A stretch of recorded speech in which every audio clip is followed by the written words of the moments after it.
बंटी नाम के पति पत्नी रहते थे। एक दिन टुनटुनी अपने पति बंटी से कहती है, महंगाई तो कितनी ज्यादा हो रही है, जंगल में और पक्षी भी हमारी मदद नहीं करते और ऊपर से कालू जादूगर ने भी हमारे जंगल में आतंक मचा रखा है। अब हम क्या करें जी? आप अपनी लकड़ियों को महंगे दाम में बेचना शुरू कर दीजिए। ये बात सुनकर बंटी टुनटुनी चिड़िया से कहता है, अरे टुनटुनी चिड़िया, अगर मैं लकड़ियों को महंगा कर दूंगा तो लोग घास ही खरीद लेंगे। लकड़ी सस्ते दामों में बेचने के कारण ही मेरी लकड़ी थोड़ी बहुत बिक जाती है। ऐसे ही समय गुजरने लगता है। एक दिन बंटी पेड़ से लकड़ी चुन रहा होता है। तभी पेड़ के अंदर से एक जादुई चिड़िया निकलती है। वो बहुत रो रही होती है। उसे रोता देख बंटी उस चिड़िया को अपने घर ले आता है।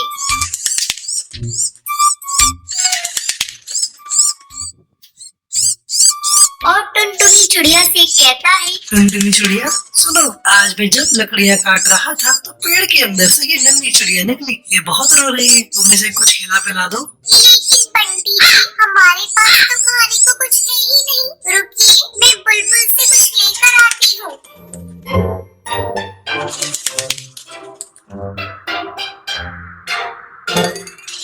तभी टुनटुनी चिड़िया बुलबुल से चावल दाना लाकर उस चिड़िया को खिला देती है और दाना खाकर वो चिड़िया सो जाती है। अगले दिन, बंटी जी, हम अब इस चिड़िया को मिट्ठू तोता को दे आते हैं, क्योंकि हमारे पास इतने पैसे और दाना नहीं है जो हम इसको पाल सके। ठीक है, जब ये उठ जाएगी तो हम इसको मिट्ठू तोता को दे देंगे। थोड़ी देर बाद टुनटुनी इस चिड़िया को जैसे ही उठाती है, उसके परों में से सोने और हीरे की अशर्फियां गिरने लगती हैं। ये देखकर टुनटुनी हैरान हो जाती है और जल्दी से बंटी को बुलाती है। बंटी जी, जल्दी आइए, ये देखिए, इस बच्ची के पंखों में से सोने और हीरे की अशर्फियां गिर रही हैं। ये देखकर बंटी टुनटुनी चिड़िया से कहता है, ये चिड़िया तो जादूगरनी है, अब हमारी सारी मुसीबत दूर हो जाएंगी और अब तो हम इसका ध्यान भी अच्छे से रख सकते हैं। ऐसे ही दिन गुजरने लगते हैं। अब बंटी अपना नया कारोबार भी खोल लेता है।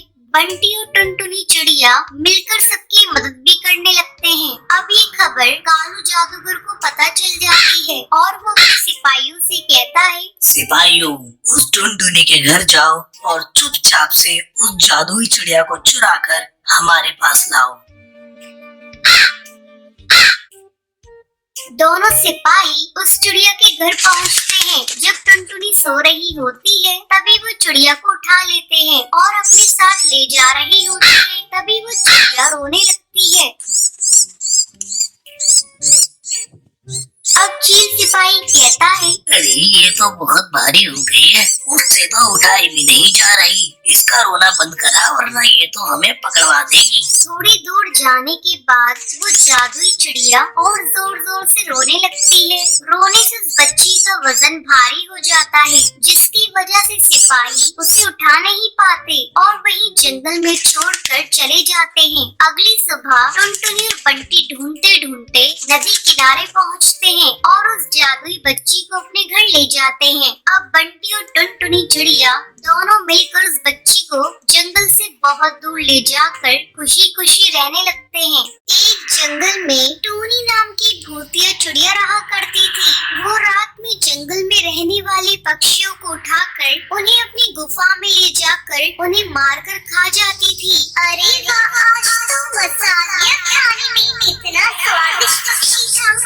उसके सातन से जंगल के सब पक्षी बहुत डरते थे। उसी जंगल में एक भूतिया जादूगर कालू कौवा रहता था। वो अपना रूप बदलकर जंगल में पक्षियों के बीच रहता था। एक रात, अब काफी साल हो गए हैं, मुझे शादी करनी है। आज तो मैं अपने दुल्हन ढूंढ कर ही रहूंगा, नहीं तो जंगल की किसी भी चिड़िया को पकड़ लूंगा, उससे शादी करके मैं ताकतवर भूतिया कौवा बन जाऊंगा। मजा आएगा, इस जंगल पर सिर्फ मेरा राज होगा। अपना रूप बदलकर जाने लगता है। तभी वो देखता है टूनी चिड़िया की आत्मा अपने पंजों में एक चिड़िया को पकड़कर अपनी गुफा में ले जा रही है। कालू कौवे का भूत भी उसके पीछे जाता है। छोड़ो मुझे,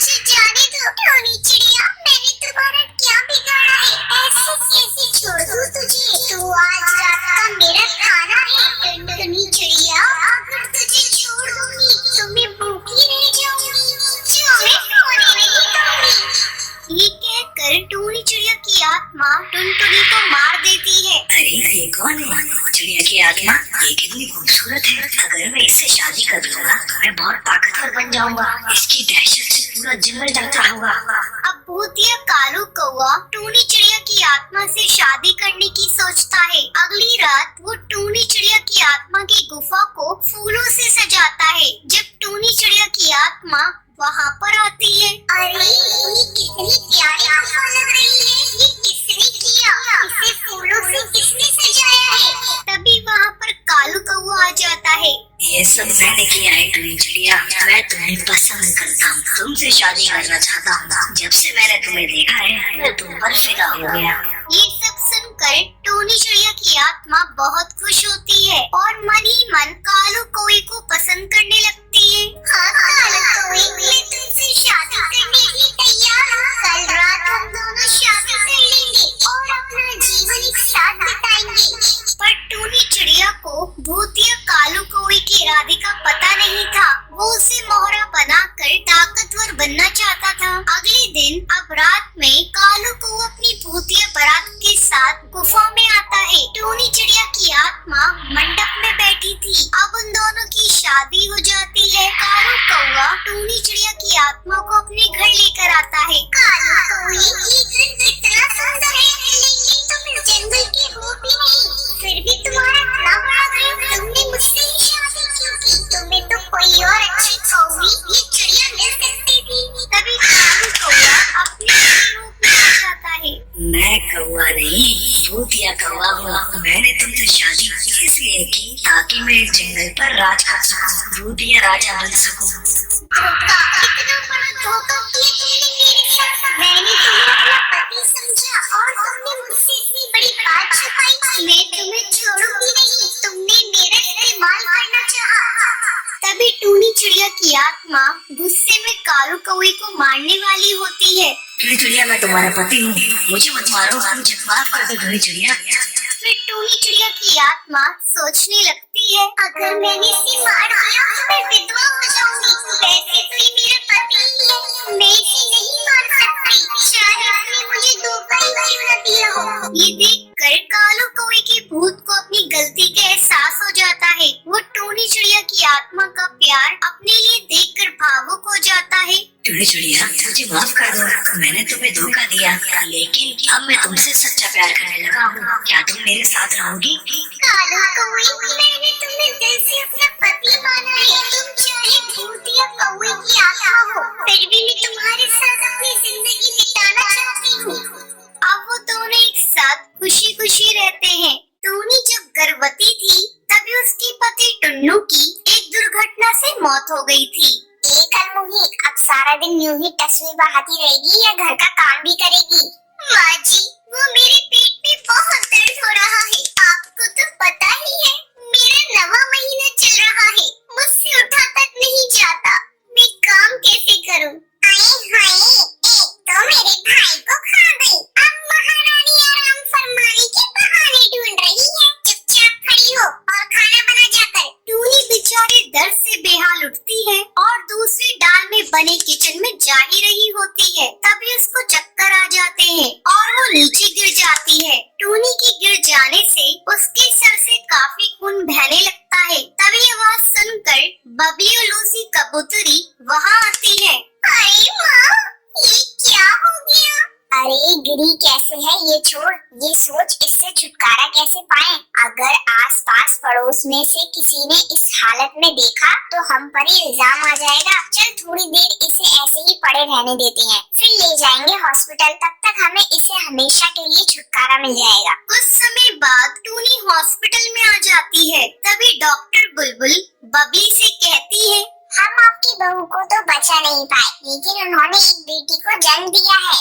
अरे माँ, ये तो सोने पर सुहागा हो गया। बिना कुछ करे धरे ही उस चुड़ैल से छुटकारा मिल गया। हाँ, बात तो तू ठीक कह रही है, लेकिन इसकी बेटी का क्या करें? खुद चैन की सांस लेकर मर गई और इसे हमारे मत्थे छोड़ गई। अब बबली और लूसी उस बच्ची को घर लाकर अकेले कमरे में छोड़कर चले जाते हैं और बेचारी बच्ची भूख के मारे रो रही होती है। वहीं टूनी मर चुकी थी, लेकिन टूनी की आत्मा मंदिर में जाती है और भगवान से कहती है, हे भगवान, तूने मुझे अपने दरवाजे पर इस तरह बुलाया है, तो तू ही मेरी मदद कर। मेरी छोटी सी बच्ची का कोई नहीं है, तो मुझे थोड़ी शक्ति दे दे ताकि मैं उसका ध्यान रख सकूं। जब वो अपना खुद ध्यान रख लेगी तो मैं तेरी शरण में आ जाऊंगी। दे दे भगवान, शक्ति दे दे। तभी भगवान उसकी प्रार्थना सुन लेते हैं और टोनी फिर से कुछ टाइम के लिए चिड़िया के रूप में आ जाती है। वहीं लूसी बबली से कहती है, माँ, इसकी रोने की आवाज ने तो मुझे परेशान करके रख दिया है, आप कहीं छोड़कर आ जाइए। तभी बबली उस बच्ची को जंगल में एक नदी किनारे छोड़ देती है और वहाँ से चली जाती है। तभी वहाँ से एक सांप जा रहा होता है। टूनी चिड़िया आकर उस बच्ची को बचा लेती है। टूनी उसे गोद में लेकर बहुत खुश होती है और भगवान से कहती है, धन्यवाद भगवान जी, धन्यवाद। जिसका कोई नहीं होता उसका भगवान होता है। अब टूनी उसे लेकर रास्ते में से जा रही होती है। फिर टूनी सोचती है, मैं इसे रखूंगी कहाँ पर? इसके लिए घर भी होना चाहिए। तभी टूनी को सामने एक खाली शौचालय दिखता है। टूनी शौचालय को अच्छे से साफ करती है और वहीं पर ही अपनी बच्ची के साथ रहती है। भगवान, आपने मुझे शक्ति तो दी है, लेकिन मैं इसका अपने लिए फायदा नहीं उठाऊंगी। मैं खुद मेहनत मजदूरी करके अपनी बच्ची को पालूंगी। अब टूनी चिड़िया एक बरगद के पेड़ पे बने घर में जाती है। वहाँ जाकर टूनी उन आंटी से कहती है, मैम साहब, मुझे काम की बहुत जरूरत है। वैसे तुम क्या काम कर सकती हो, और तुम्हारी तो इतनी छोटी बच्ची है। मैम साहब, मुझे काम की बहुत जरूरत है। अगर मैं काम नहीं करूंगी तो मेरी बच्ची भूखी मर जाएगी। मेरे अलावा उसका कोई नहीं है। जंगल में फसल भी इस बार नहीं हुई है। अब उस मैडम को टूनी की बातें सुनकर तरस आ जाता है। ठीक है, अब रोना बंद करो। अब ये बताओ तुम क्या कर सकती हो। जो आप कहें वो मैं करूंगी। मैं घर की साफ सफाई के अलावा जंगल से सूखी लकड़ियाँ भी चुनकर ले आऊंगी। तभी टूनी चिड़िया जल्दी से उसके घर का सारा काम कर देती है। टूनी चिड़िया की मैडम काम को देखकर बहुत खुश होती है और उससे कहती है, तुमने तो बहुत अच्छे से काम किया। ये लो खाना, खा लेना। मैम साहब, खाना मत दीजिए, थोड़ा मेरी बच्ची के लिए दूध मिल जाए तो वो दे दीजिएगा। फिर टूनी चिड़िया वहाँ से दूध लेकर टॉयलेट वाले घर में चली जाती है और वो अपने असली रूप में आ जाती है। फिर वो टुनटुनी को दूध पिलाती है। अगले दिन फिर टूनी काम के लिए चिड़िया का रूप लेकर चली जाती है। अरे सुनो, आज मेरा बर्थडे है, तुम बिना खाए यहाँ से नहीं जाओगी। टूनी चिड़िया मन में सोचती है, अरे मैं ये मैडम को कैसे बताऊं? मैं ये घास फूस वाला खाना नहीं खाती। मैं चिड़िया नहीं, एक आत्मा हूँ। मैम साहब, आज मुझे जरूरी काम है। ये कहते हुए जल्दी से टूनी वहाँ से चली जाती है। कभी कभी ये कुछ अजीब सा बर्ताव करती है। इसे खाने को दो, ये हमेशा मना कर देती है। कुछ तो गड़बड़ है। अब सुंदरी टूनी का पीछा करती है।